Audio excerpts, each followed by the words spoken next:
All right, Shalom. First and foremost, I want to give our praise, glory, and honor to you. How about Shemi Awashai, by Shem Harakah, Kodash Brakadam. Double honor to the apostles and elders of the great millstone and to all the icons across the globe, pushing the word of truth and sincerity. I want to say Shalom. So that now from the great millstone camp of Columbus with a lesson. We're going to go into First Thessalonians, the 5th chapter. We're going to get through as much of it as possible. You know, this is a very good chapter. You know, one of my favorite chapters. You know, well, the whole book is good. We all know that. You know, but in particular this, you know, because it expounds on some things. But you know, especially the day of the Lord and His return. Okay, so we're getting First Thessalonians 5:1. It says, "But the times and the seasons, brethren, ye have no need that I write unto you. For yourselves know perfectly that the day of the Lord so cometh as a thief in the night." You know, and you know, the Lord gave us indicators that's going to precede His coming. All right. And a lot of those indicators are coming to pass, or prophecies are coming to pass. You know, we're seeing the military building up. All right, World War III is happening, not on a grand scale, but it is a world war. You got NATO involved. You got these other nations that are involved. You know, and you're going to see much more tumult. Okay, especially here in America. All right. The second Ezra 9:01 says, "He answered me then and said, Measure thou the time diligently in itself, and when thou seest part of the signs past, which I have told thee before, then thou shalt understand that is the very same time wherein the highest will begin to visit the world which He made." You know, and you know, and that's what being locked in, right, to these scriptures, to your prophecies, come and play, because we won't be overtaken as a thief in the night, man, as these others are. Okay, we're partying and giving a marriage. So let's get that real quick.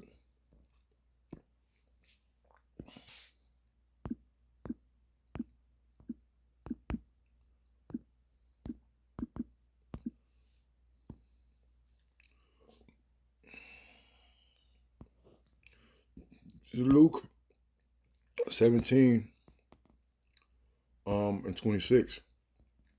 "And as it was in the days of Noah, which is Noah, so shall it be also in the days of the Son of Man. They did eat, they drank, they married wives, they were given in marriage until the day that Noah entered into the ark, and the flood came and destroyed them all." You know, and they were in perplexity when the Lord opened those heavens up with water, and the water from the earth was rising up above them, unto them. You see, a lot of you people are gonna be doomed because you have forsaken the signs. All right, we said, what should no sign be given but the sign of Jonas, right?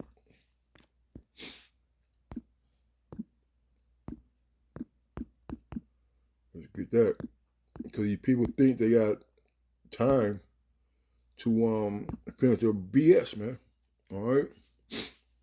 This is Matthew 12:39. "But he answered and said unto them, An evil and adulterous generation seeketh after a sign, and there shall be no sign given to it, but the sign of the prophet Jonas," man.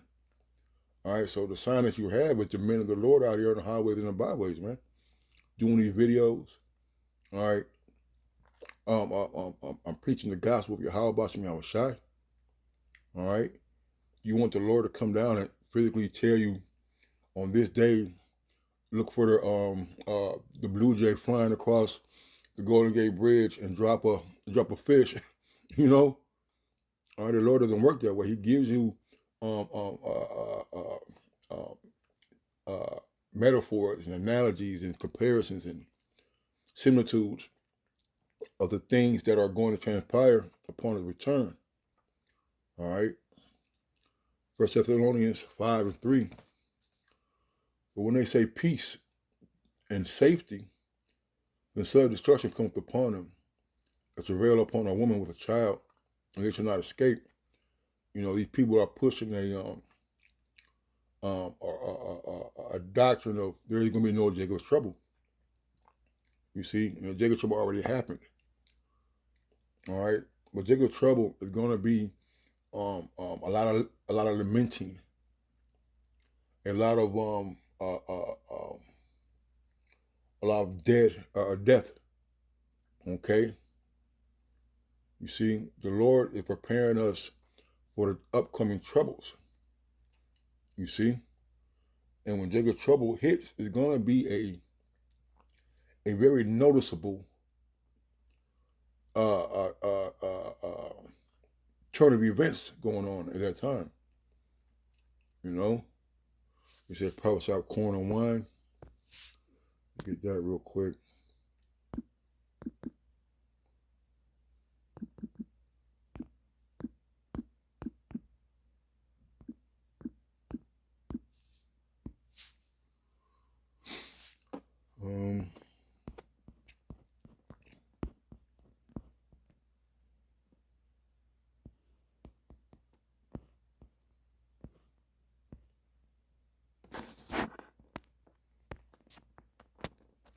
Let me see.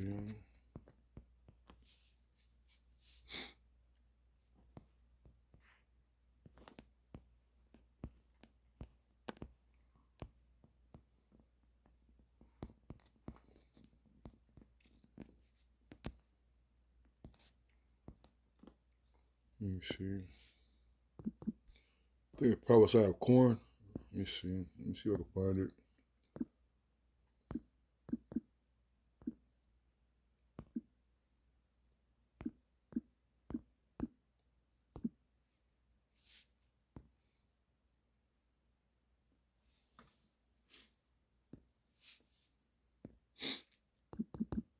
It might be one.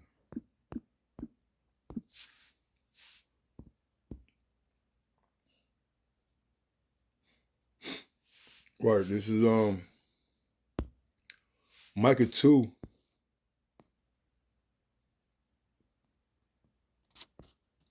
Micah 2:10. It says, arise ye and depart, for this is not your rest, because it is polluted, shall destroy you even with a sore destruction.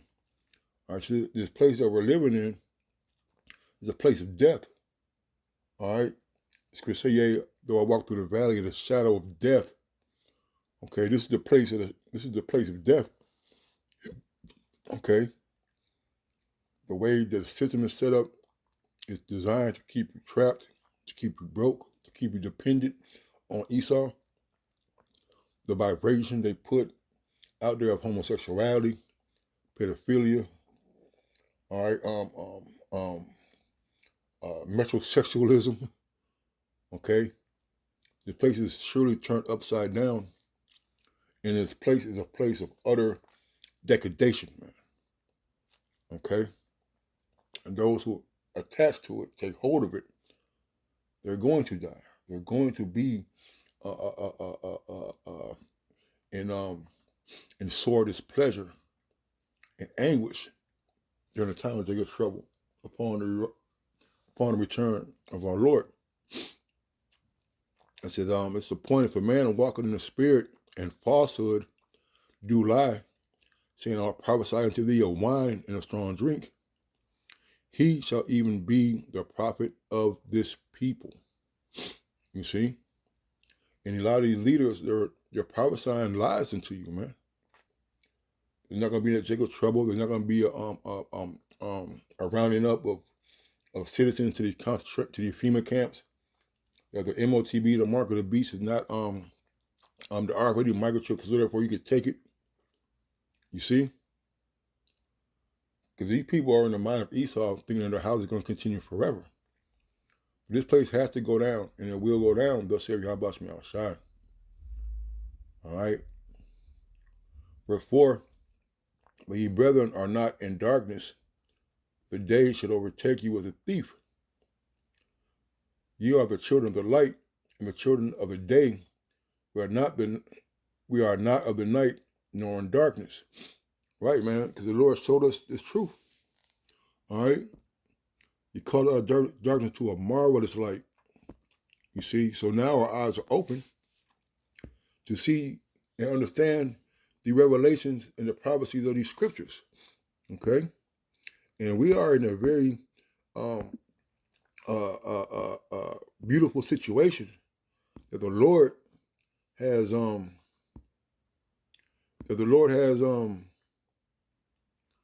given to us, man. You see, I don't know why.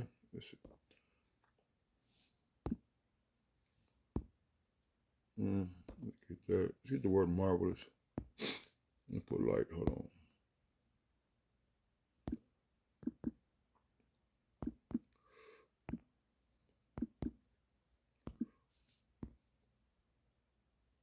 The First Peter 2:9. But ye are a chosen generation. Who that ye is the elect? All right, the elect are accounted as a generation, man. Ye are a chosen generation, a royal priesthood, a holy nation, a peculiar people, that ye should show forth the praises of him who hath called you out of darkness into into a marvelous light. You know, this light that we have is there's not a wisdom and understanding of these scriptures, man, and able to discern and decipher the times that Yahweh Shemi Shai had put in place for us to um, uh, uh, um, for us to see, you know, signs for us to see upon his arrival, man. Okay, it says, let's get this real quick.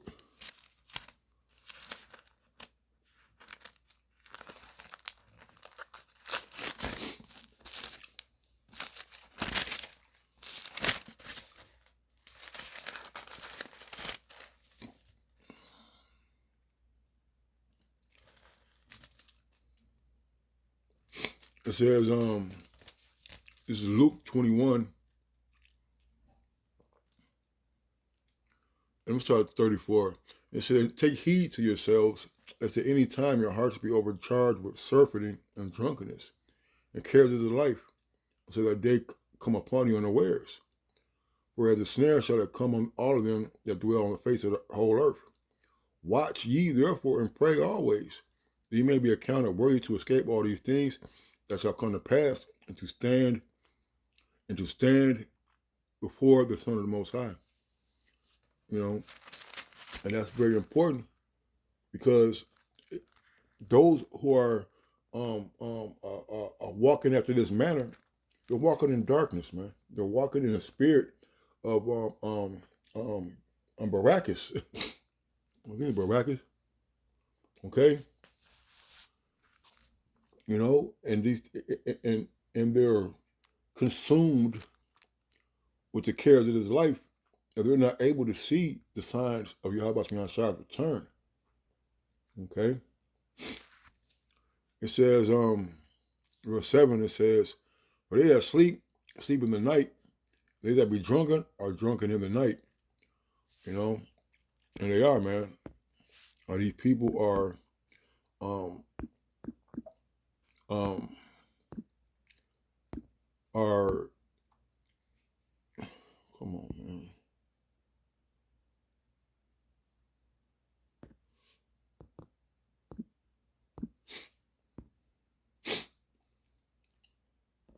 Let me see. I don't know what's going on, man. I know there's words are in him.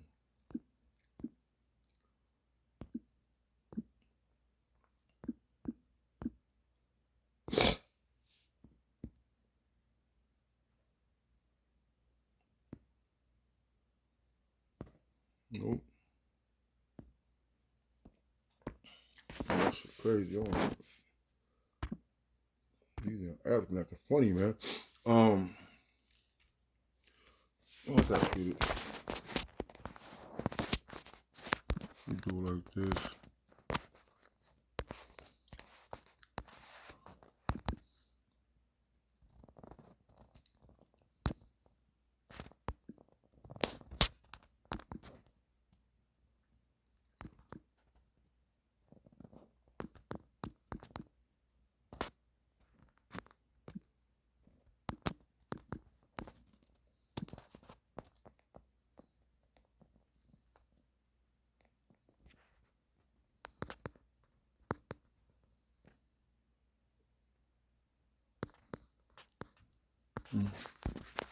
First Peter.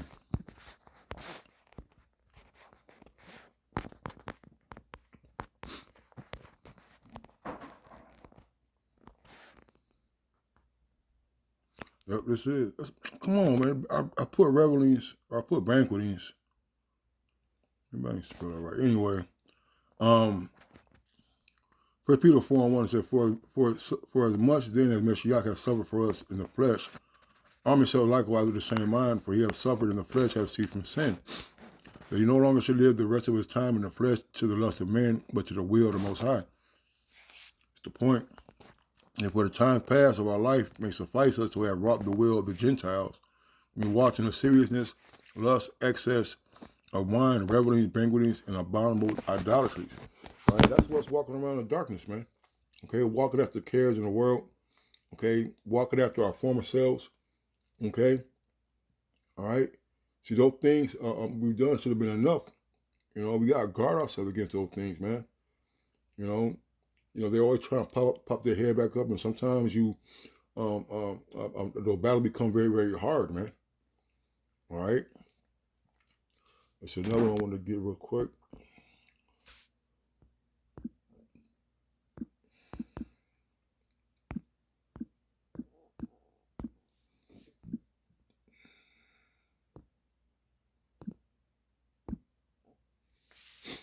Romans 13:11 says, and that knowing the time, that now it is high time to wake out of sleep, for now is our salvation nearer than we believed. The night is far spent, the day is at hand. Let us therefore cast off the works of darkness. Let us put on the armor of light, man. You see? All right? It's time that we wake up. It's time that we get our shit together. All right? And know that the Yahweh Shemini Shai is soon to return, man. Okay? He's soon to return. It says,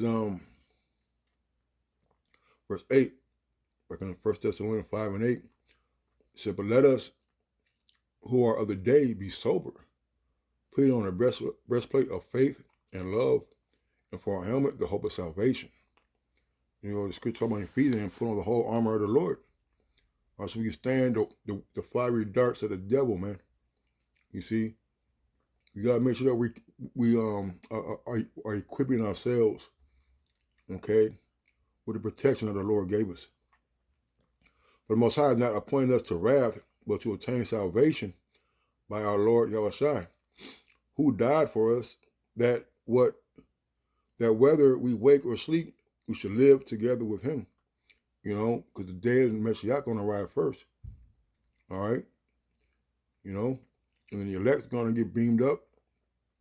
All right. The Lord is not gonna suffer us to be left behind, man. To go through this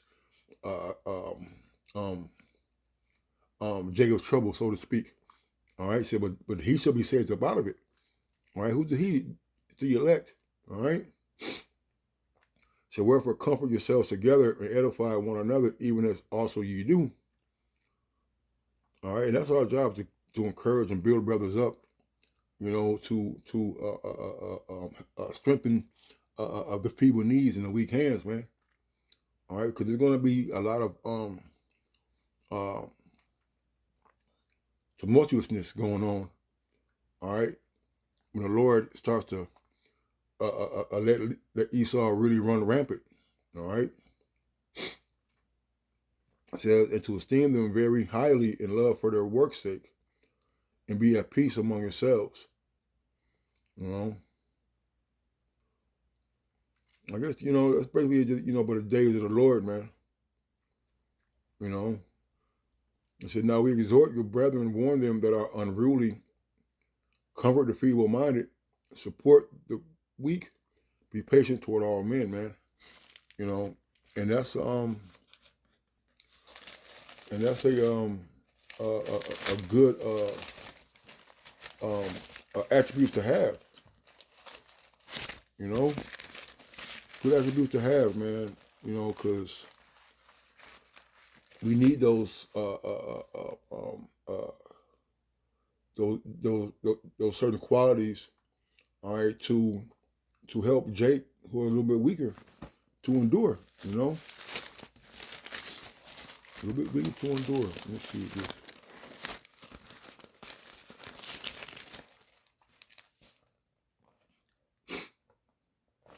All right.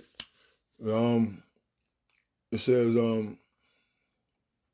see that none render evil for evil unto any man, but ever following that which is good, both among yourselves and to all men. You know. And just basically, yeah, man, just, just going by the coming of, the day of the Lord, that people out here are not teaching about the day of the Lord. The day of the Lord, you get that.